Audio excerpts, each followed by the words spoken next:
Jo penso que existeixen els trastorns bipolars. El més conegut és el que es deia antigament la psicosi maníaco-depressiva, que actualment és el que s'entén amb el trastorn bipolar tipus 1.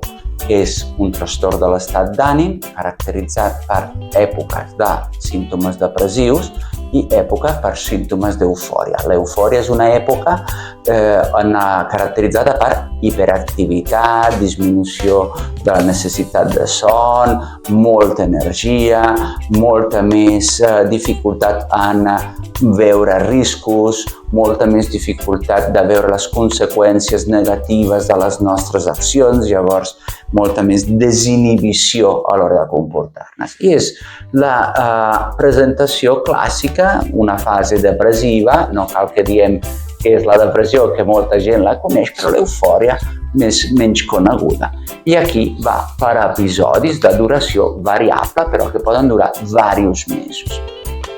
Aquest és el més clàssic. Després hi ha una forma més difícil de diagnosticar i amb més controvèrsia diagnòstica, que és el trastorn bipolar tipus 2, que és el mateix, depressió, llargues, greus i èpoques d'eufòria, però més lleugera, sense arribar a tenir la disrupció que poden patir les persones amb un trastorn bipolar tipus 1 amb una mania tan intensa, amb una eufòria tan intensa.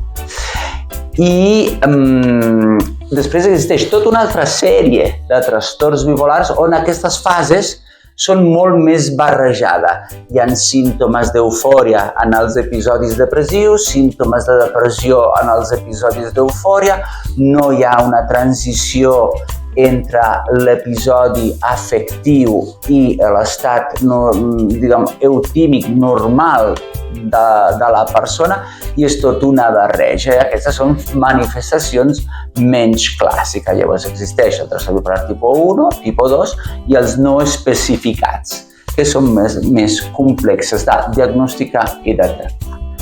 I després podem dir que perquè es deia psicosi maníaco-depressiva, perquè en els episodis afectius, sobretot en els episodis d'eufòria, es poden manifestar símptomes psicòtics, que són les idees delirants, típicament de grandiositat o de perjudici o de control. Aquests són els símptomes psicòtics de les fases maníaques. I després hi ha els símptomes psicòtics típics de la fase depressiva, que són de culpabilitat, de ruïna, que són creences falses que afecten increïblement la vida de la persona, posant-se al centre del seu funcionament. El trastorno bipolar no es un día estar de una manera, otro día de otra, no. Es diferente, tienes dos estados, estado maníaco y estado depresivo. En el estado maníaco está uno muy efusivo, quiere hacer cosas que antes no era capaz de hacer, más tendencia a sexo, estás más nervioso, más inquieto, no puedes parar, no puedes dormir. Y el depresivo pues es un estado depresivo de aquello, no tienes ganas de comer, no tienes ganas de vestirte, no tienes ganas de salir a la calle, te levantas por inercia. Son dos estados, uno de alegría y el otro de tristeza. El trastorn bipolar s'ha de tractar amb diversos elements. Primer, s'ha de tractar amb molta competència, molta formació i molt estudi per part de tots els professionals que l'entenen. I segon, s'ha de tractar amb molt de carinyo. En mi caso fue el doctor Panicali, descubrió que tenía un trastorno bipolar. Me hizo una serie de preguntas y vio mi conducta y tal, y entonces vio que tenía un trastorno bipolar.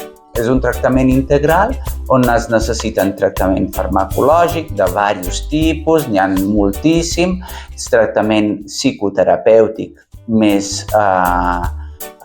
establerts com la psicoeducació individual i familiar i una relació terapèutica de confiança que moltes vegades per la dificultat de la gestió d'un trastorn bipolar és la més important a establir amb el pacient.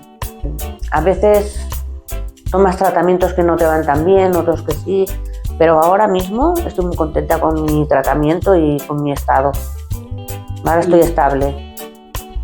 Yo diría que hay solución, que hay medicación, que hay buenos psiquiatras, que hay buenos psicólogos, que vamos, que esto no es una enfermedad que te lleve a la tumba. Claro, si tú dejas la medicación y no te cuidas, esto ya es harina de otro costal, pero sí, hay medicación y uno puede sanar.